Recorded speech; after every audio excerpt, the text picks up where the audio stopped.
विनायक राऊतांसह कुटुंबियांविरोधात गुन्हा दाखल, जादूटोणा केल्याचे सून गिरिजा राऊत यांचे आरोप. भोंदूबाबा फिरोज शेखला 2 दिवसांची पोलीस कोठडी.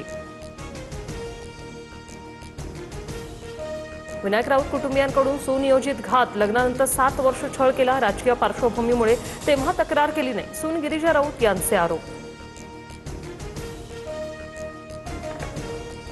सून गिरिजा राऊत 3 वर्षापासून मुलासोबत राहत नाही. 2022 प्रकरणाची 2026 मध्ये तक्रार. यात नक्की काहीतरी काळबरं. विनायक राऊतांनी कुटुंबियांवरील आरोप फेटाळले.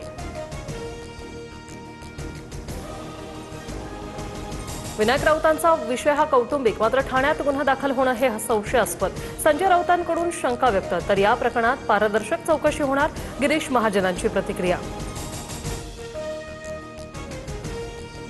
नाशिकमध्ये कुंभमेळ्याच्या कामात सर्वात मोठा भ्रष्टाचार होणार, संजय राऊतांचा दावा. गुजरातचे ठेकेदारांना काम दिल्याचाही आरोप. तर राऊतांकडून बिनबुडाचे आरोप, गिरीश महाजनांची प्रतिक्रिया.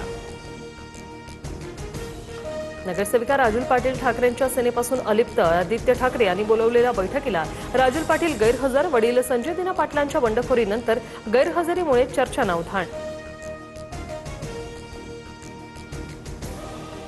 अमित शहांनी दिल्लीला बोलवून भाजप जॉईन करायला सांगितलं. एकनाथ खडसे यांचा मोठा गौप्यस्फोट. तर खडसेंचे थेट दिल्लीपर्यंत संबंध, आम्ही किरकोळ लोक, गिरीश महाजनांचा टोला.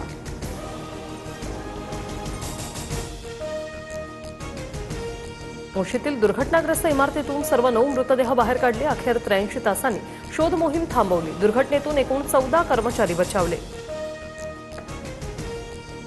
चीन आणि तैवानला 22 चक्रीवादळाचा मोठा तडाखा. 134 जण जखमी.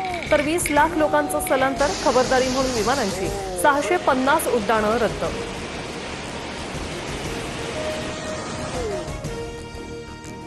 संत सोपानदेव महाराजांच्या पालखी सोहळ्याचं पंढरपूरकडे प्रस्थान.